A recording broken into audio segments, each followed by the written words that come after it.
جاگیردار، سرمایہ دار اور فوجی ڈکٹیٹر تینوں کی نفسیات ایک ہے، اور تینوں کی نفسیات جمہوریت کی نفی ہے۔ حقانی صاحب، تینوں کی نفسیات جمہوریت کی نفی پر قائم ہے۔ جاگیردار، اس کا براٹ اپ ایسے ماحول میں ہوا ہے، اس کی نفسیات نے نشو و نما ایسے ماحول میں پائی ہے کہ اس نے جس بیٹی کو پسند کیا اس کو اٹھا لیا۔ اسے قوم کی بیٹی کی عزت اپنی بیٹی کی عزت دکھائی نہیں دیتی۔ جس نے سر اٹھایا اسی کی چوری کروا دی، اسی کو اغوا کروا دیا، قتل کروا دیا۔ وہ جاگیردار جس کی نفسیات اس ماحول میں بنی ہے، جب وہ پورے ملک کا اقتدار لیتا ہے تو وہ پورے ملک کو اپنی جاگیر کے طور پہ چلانا چاہتا ہے، یا پورے ملک کو اپنی جاگیر کے طور پہ چلانا چاہتی ہے۔ دونوں صورتیں۔ سرمایہ دار، اس کی نفسیات یہ ہے، وہ پورے ملک کو اپنی انڈسٹری کے طور پر اور فاؤنڈری کے طور پہ چلانا چاہتا ہے، پورے ملک کو انڈسٹری بنانا چاہتا ہے۔ اس لیے کہ سرمایہ دار نے پوری زندگی ایک ہی سبق سیکھا ہے، ایک ہی سبق سیکھا ہے کہ دنیا کا کوئی کام پیسے کے بغیر نہیں ہوتا، اور کوئی کام ایسا نہیں جو پیسہ لگائیں تو ہو نہ سکے۔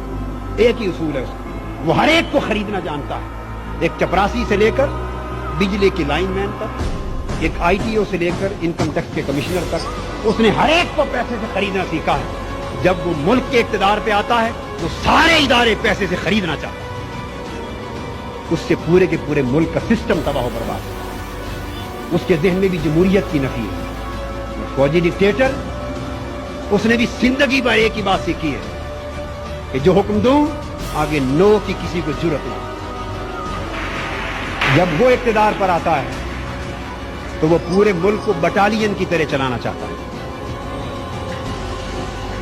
48 سال میں ملک کی زمان اقتدار بدل بدل کے ان 3 طبقات ہوئے۔ یہی وجہ ہے کہ چہرے ہی بدلتے رہے ہیں، نظام نہ بدلنا تھا نہ بدل سکتا، اور نہ بدلے گا جب تک اقتدار کی کرسیوں پر جاگیردار، سرمایہ دار، وڈیرے قابض ہیں۔ اس وقت تک اس ملک کی تقدیر، اس ملک کا نظام، اس ملک کے غریب کا مقدر کبھی بدل نہیں سکتا۔ اگر غریب کو اپنا مقدر بدلنا ہے تو اقتدار ان سے چھیننا ہوگا، ان ایوانوں سے ان کو نکالنا ہوگا۔ حاضرین محترم،